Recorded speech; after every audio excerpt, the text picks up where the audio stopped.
Good morning, ladies and gentlemen. We start with let's own the bigger picture, as we said in the audiovisual. I'm delighted to welcome you again to the 5th edition of the US-India Energy Partnership Summit. Keeping the mood of the new government in India, the theme of the summit is aptly titled Accelerating Resilient Growth and Development.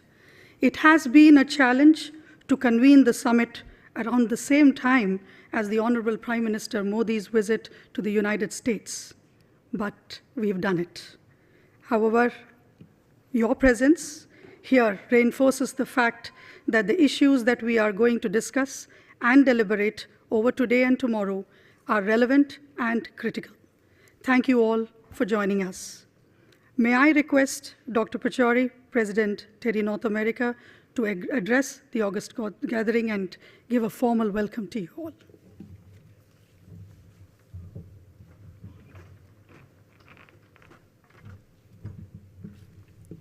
Thank you, Annapurna. That was, of course, a very unusual start, the animation that you saw. And looking at the lion, I felt a little bit like a deer caught in the headlights of a speeding car, because these lights are very strong. I was just telling Ms. Naina Kidwai the same thing.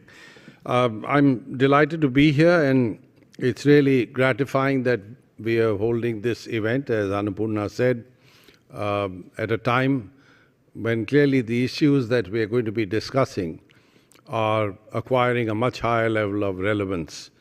I believe from what I saw in the news this morning, President Obama and Prime Minister Modi have jointly authored an op-ed article which I believe is to appear sometime today in the newspapers. It'd be very interesting to see what is contained in it, but I have a feeling there will be some mention of sustainable energy solutions. The Prime Minister has been very focused on the development of solar energy, and I know for a fact this is something that he mentioned 6 months ago when one of the G20 summits was to take place. He wrote to our then Prime Minister suggesting that in the G20 meeting, they should talk in terms of setting up a grouping of those countries that have a commitment to develop solar energy solutions. And he also suggested that we ought to find money to create a fund that will promote solar energy research and development. And I know that he is very focused on clean energy solutions, something that TERI has been dedicated to for many years. I'd like to mention that with the new government, we've had a series of interactions and have made presentations with at least 4 of the ministers on the need to focus on energy security. As you're aware, India is a major importer of oil and now increasingly coal as well. And in our projections, which are based on very rigorous modeling work that we have been carrying out for many years now, we find that as far as coal is concerned, if we move on a business as usual basis, then by the year 2031-32, we would be importing something like 900 million tons of coal. And that clearly is an impractical scenario.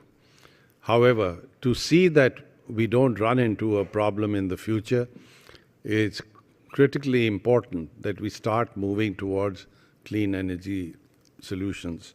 I'm very happy that tomorrow we would have with us the US Department of Energy Secretary, Dr. Ernie Moniz, who's a good friend. And I think with the talent that we have assembled over here today, we would be in a position to articulate what needs to be done. We really need to raise our visions, and I think as the initial presentation indicated, not only do we have to own the larger picture, we also have to articulate and own the longer term picture. because gone is the time when it would be sufficient to only think of the next 2 to 3 years or the next 5 years at the most, which is the period between election cycles in India. We really have to now start looking at the future and setting in place policies and actions by which we might be able to realize what we develop as a scenario for the future. And I think your presence here, ladies and gentlemen, is a very heartening sign that all of us share this intent and that we would make it our business to see how we articulate that scenario and steps by which we might be able to bring that vision to reality. I'm particularly grateful that Ms. Naina Lal Kidwai is with us. She is one of the most dynamic leaders of a major bank and someone that we are all very proud of for what she has been able to do. And she is clearly someone who's involved in financing decisions, but she does it with a clear focus on what would be good for the environment, what would be good for the cause of sustainable development. So I won't say any more except that I think we are at the cusp of change. We're at a stage where we would find that we would move towards a far more sustainable scenario as far as energy production and use is concerned. I will have opportunities to say more later on, but let me just end by mentioning that in the fifth assessment report of the IPCC, we have come up with a very clear roadmap which we have evaluated and assessed in terms of the choices that we have before us. And if we want to keep temperature increase to below 2 degrees Celsius by the end of this century, which is the aspirational goal set by the international community, then by 2050 we will have to treble or quadruple the use of renewable energy. And by the end of the century, the world will have to reach a level where we have zero emissions or negative emissions. And that's not an impossible task, because we would have to harness and develop carbon capture and storage technologies. We would have to use renewable energy on a large scale and also bring about major improvements in energy efficiency, all of which I think is well within our means if we decide and resolve to move in that direction. So thank you very much, and may I request Ms. Naina Lal Kidwai, am I supposed to announce that? Okay, let her. Okay. Thank you. Thank you. And I did see that Dr. Pachauri mentioned that she is a prominent personality.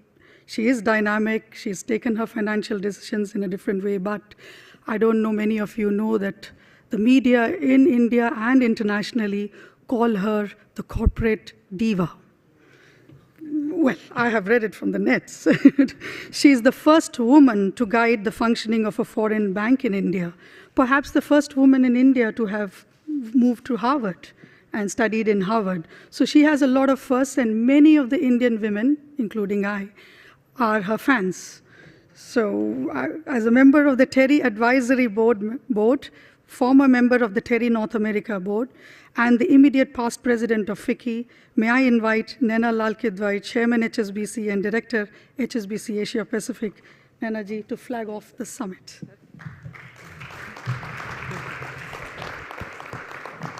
Good morning, everyone. I should have learned over time that you never give the mic to Annapurna because you don't know what she's going to say. But let me start by saying I'm delighted to be here. I have been at this event a few times before. I was actually wondering how we might kick this off today.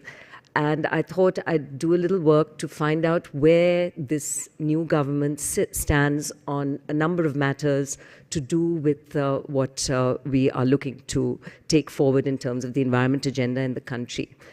And I thought I'd share with you some of these little snippets, which I think give us an indication that we are on a journey in India which I believe will absolutely see a commitment in a direction which is good for renewables, is good for the environment, and will look to balance the needs of India and India's growth and really coal, which India is going to have to use. But on the other hand, do it in a sensible way. So some of these points really that I picked up are, first is, of course, the renaming of the Ministry of Environment to the Ministry of Environment, Forests and Climate Change. So a much more holistic approach coming through a ministry which really just accorded approval project by project. Doubling of the coal tax to fund clean energy. The country's Clean Energy Fund has primarily been funded by a tax on coal at 50 rupees per ton, and the new government has doubled the coal tax from 50 to 100 rupees per ton. A third area is promoting solar, and as many of you know, Prime Minister Modi has been a big advocate of solar in Gujarat. This government announced the intention to bring solar power to every home in 2019. And the budget, which allocates, 85 million as of now, is there to promote ultra mega solar power plants. And the government has invested in 25 solar parks, which could increase India's total installed solar capacity by nearly 10 times. Supporting adaptation efforts, and in July, the government announced the creation of a National Adaptation Fund to address the impacts of climate change with a focus on agriculture. So you're seeing the many areas which they are looking to engage in, and I think I, for one, certainly take heart from this. And there are many smaller projects which have been announced, namely developments such as in Delhi, where they're looking to pave the way for widespread rooftop solar installation, for example.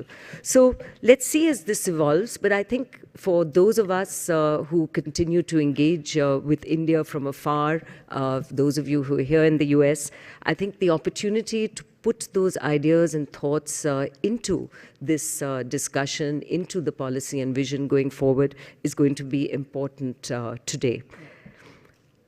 So I thought I'd also share with you a piece of research which HSBC has done, and HSBC does a fair amount of writing in the energy efficiency space, where I think the good news in this very detailed report is that a clean energy revolution offers enormous opportunities for those who are prepared to lead. And what this research shows is that the global market for low-carbon goods and services will reach $2.2 trillion over the coming decade, and it's quite a scientific study. And India's share of this could be as much as $136 billion US. So hence the opportunity therein. And for those of you who are already engaged, I'm sure that this is something you would endorse even today. So the compound annual growth rate of 17% is predicted to outstrip Europe, North America, China, and the rest of the world. So the India opportunity in this space is huge. And with it, the fact that we do have clean energy resources, skilled labor, access to international markets, I guess the prize for Indian business is huge, and the prize for US business is huge. I was also quite struck by something else which I thought I would share with you, which is quite recent, and it is a study which has been put out by ICF. It's an international study, I think quite new, so I'm not sure how many of you have seen it. But I was very struck by some of the findings in this report, which I think also help us in some of the discussions which we will have today. So what this study really brings out is that India's efforts in the appliances space, fridges, ACs, LEDs, in the period 2000 to 2012, has seen pretty large savings in terms of energy. And these savings, and you know, I could give you the numbers, big, 95.3 billion units of electricity saved. And in fact, if this was not saved, there would be an additional 98 tons of coal would have had to be mined. So the saving from these efforts is huge. Of course, India's own growth is going to more than make up for this saving, and therefore we need to continue on this path. But therefore, the other interesting aspect here, so one is, of course, that India has done some, is that 25% of this is being ascribed to the efforts of BE, the Bureau of Energy Efficiency, which actually does a great job in the country. But what is significant to my mind is that 75% of the saving has been voluntary. And I think that is what tells us that keeping on the path of making sure that every player in the Indian space, whether individual or corporate, also embraces what is good and right and is given the tools, we actually see some of this energy saving and efficiency coming through the voluntary effort, even while regulation continues on that path. And in fact, the services and communications area saw a 3.33% reduction in energy. Industry saw a 1.3% per annum reduction. And agriculture, I guess that's where we need to work harder, 0.09%. So I think the other aspect which we therefore need to look at, of course, there's regulation, there's the voluntary area, and one which is close to my heart, which I would just also table today, and that is to do with financing in the renewable space. I would like to share with you that UNEP has set up an inquiry. This has kicked in. I serve on the International Advisory Council of this inquiry, so I'm very, very involved. And we've got a big India agenda set out here, and the specific aspect of this inquiry is financing for energy efficiency, and therefore financing for renewables and financing for all the things that we require to do. And while this is a global inquiry, I do believe the India chapter is critical. So what we have taken forward in this, and TERI, I hope, is going to be a very important part of the inputs that go in here, is to have a very strong India agenda which feeds into the global inquiry so that we can have what India needs. And India has a huge gap in terms of financing right now. It is very, very difficult to get financing for renewables. There's everything to do with the risks which need to be understood and mitigated, access to finance, both in terms of amount and tenor. And the challenges are huge if India is to embark on the program it needs to in terms of clean tech, clean energy, and renewables. And I know there's a session today which I hope to join to understand how you all see this. But as we look at these recommendations and thoughts, I think the big area for engagement between the India and the US is this. What are these ideas? What are the innovations in financing? What are the ways that India can look at closing the gap or access finance?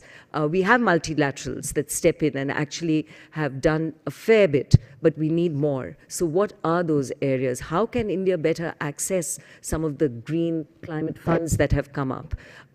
We have a new bank in the BRICS Bank, and I was and continue to be quite engaged with that through the BRICS Business Council, where one of the agendas we've made sure is in there is financing for initiatives such as this. So how can India access the BRICS Bank for some of these efforts? And what is it that we need in terms of credit enhancement and access to money, which we can then get these ideas together and then move on one agenda. So it is a challenge, but a challenge which I believe certainly we can work together through a forum such as the Indo-US Summit in order to begin to close the gap on some of these areas.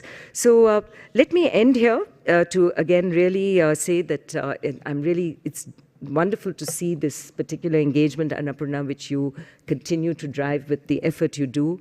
Wonderful to be back here. And I look forward to learning from the outcomes as to how we can take this partnership forward in every which way possible. Thank you.